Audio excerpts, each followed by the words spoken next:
Hello everyone, welcome to my channel flora and fauna love. आप सभी को मेरा नमस्ते। मैं हूं कोमल और आज की वीडियो में हम बात करेंगे कि अगर इसी तरह के बर्ड्स और पैरट्स अगर आप भी चाहते हैं कि आपके भी गार्डन में आए या आपके टेरेस या बालकनी में आए तो उनको कैसे हम बुला सकते हैं, कैसे हम अट्रैक्ट कर सकते हैं नेचर को, नेचुरल बीइंग्स को हमारे गार्डन में। तो आइए जानते हैं। इन बर्ड्स को बुलाने के लिए सबसे पहले ज़रूरी है कि हम अपने गार्डन में इनके लिए फूड और वाटर रखें, यानी कि इनके लिए दाना और पानी रखें। सबसे पहले बात करते हैं कि इनके लिए पानी कैसे रखना है। तो आप कोशिश करें कि इनके लिए जो पानी रखें वो इस तरह के मिट्टी के बर्तन में रखें। मिट्टी के बर्तन में रखने का ये फ़ायदा है कि ये पानी ठंडा रहेगा, इनके लिए बहुत ज़्यादा गर्म नहीं होगा।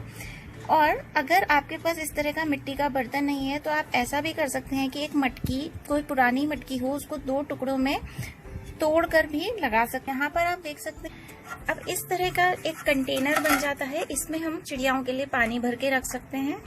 आप देख सकते हैं मैंने पानी भर दिया है। मिट्टी की मटकी से इस तरह का कंटेनर बनाने के 2 फायदे हैं। एक तो इसमें पानी भी ठंडा रहेगा और दूसरी बात, पानी ज्यादा क्वांटिटी में भर जाता है तो अगर चिड़ियाएं और पक्षी नहाना चाहें तो वो आराम से इसमें नहा भी सकते हैं। अब बात करते हैं दाने की कि कौन सा दाना रखा जाए चिड़ियाओं और पक्षियों के लिए। आप बहुत से तरह का दाना रख सकते हैं, जैसे कि आप बाजरा रख सकते हैं चिड़ियाओं के लिए, तोते भी खाते हैं, कबूतर भी खाते हैं। मक्का रख सकते हैं, ज्वार रख सकते हैं, चावल की कणी रख सकते हैं, जो छोटे छोटे चावल आते हैं वो कणी रख सकते हैं। और अगर आपके गार्डन में तोते और गिलहरी भी आते हैं तो आप उनके लिए थोड़ी सी छिली हुई मूंगफली भी मिक्स करके रख सकते हैं। तो जरूरी नहीं कि आप 5 ही चीजें आपको रखनी है। आपके वहाँ पे लोकली जो भी चीज आसानी से अवेलेबल हो या आपके घर में जो भी चीज आसानी से अवेलेबल हो आप वो रख सकते हैं, और चाहे तो इन सबको मिक्स करके भी रख सकते हैं। तो ये पक्षियों का दाना हमने मिक्स कर लिया। अगर आप ज्यादा क्वांटिटी में ले रहे हैं तो आप एक अलग से किसी जार में स्टोर करके रख लीजिए। जो दाना हमें रखना है वो हम किसी में भी रख सकते हैं, स्टील के किसी यूटेंसिल में भी रख सकते हैं या फिर प्लास्टिक के किसी बर्तन में भी हम इसे रख सकते हैं। इसमें कोई भी स्पेसिफिकेशन की जरूरत नहीं है, या फिर आप चाहें तो दीवार पर डायरेक्टली भी डाल सकते हैं। यहाँ पे मल्टीपल ग्रेन्स को मिक्स करने का मेरा मोटिव ये ताकि अलग अलग तरह के बर्ड्स के लिए उनके अकॉर्डिंग फूड अवेलेबल हो। यहाँ पे हमने पिजन्स के हिसाब से मक्का भी रखा है, जो पैरट्स आते हैं उनके हिसाब से मूंगफली भी रखी है, गिलहरियां भी मूंगफली खाती हैं। आप चाहें तो इसमें ऐसा भी कर सकते हैं, रोटी जो चपाती बनती है हमारे घर में उसके छोटे छोटे टुकड़े भी रख सकते हैं इसमें।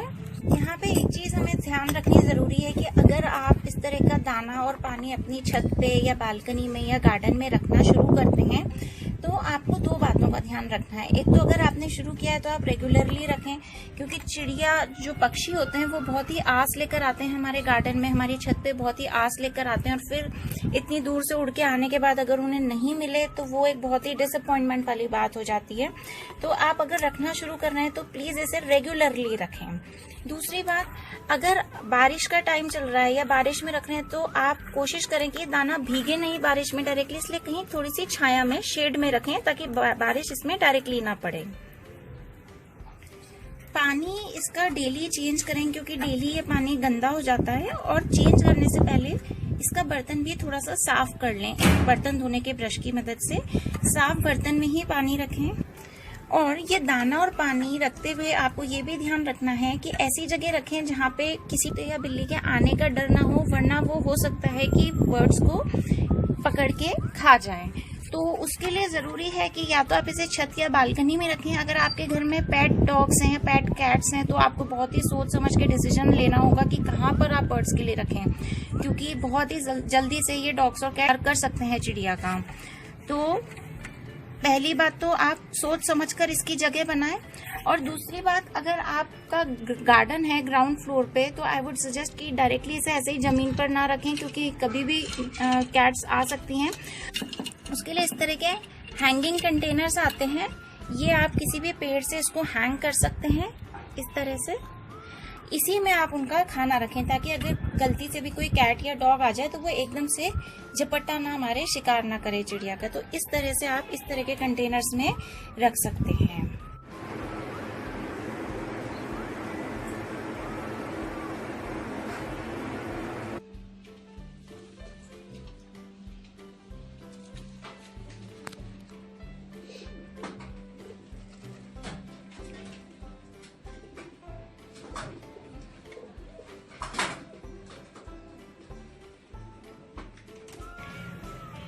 तो आज का वीडियो हम यहीं पर एंड करते हैं। वीडियो आपको कैसा लगा कमेंट सेक्शन में ज़रूर बताइएगा। अगर अच्छा लगे तो अपने फ्रेंड्स और रिलेटिव्स के साथ ज़रूर शेयर